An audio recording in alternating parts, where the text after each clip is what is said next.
Asking the British tax... Hold on, I'll just answer your question, shall I? Yeah, but someone in the audience is also... If you ask me a question, then it's probably useful if I answer it. Or we Don't can just... You can just chat. me. I'm asking you... Then I'll answer your question. If you ask me a question, I'll answer it for you if you give me the space to do that. But you stand by it. I do. As I just said, yes. I was going to explain, but you wouldn't let me.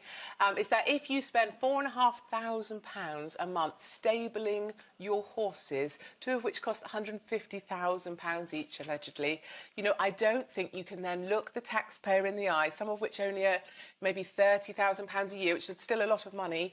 You can't then look them in the eye and say, yes, you should pay for the transportation of my son.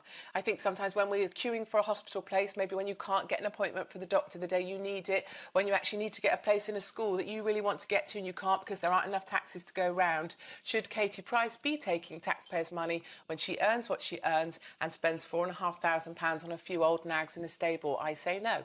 You say different, I understand that. Well, I also think that by that logic, Katie, pensioners who earn more than a certain amount should just hand back all their money so people who are below the breadline can go to casualty and not clog it up, and people should not be using the National Health Service, even though they may have paid their national insurance and be perfectly entitled to. What you're talking about is some kind of class system or mean system that extends right across our social services. And I would accept that. I think people like myself, I had taken my children out into private schooling. I also obviously pay my taxes, so I pay for their state school places as well. But I like to think by making those right decisions, I freed up 3 spaces in state schools for other people that desperately need them. I think people like myself have made those accountable decisions. I'm proud of the decisions I make.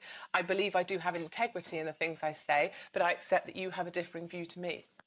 Very popular view I have as well. So well there done, you Janet. go. That's great.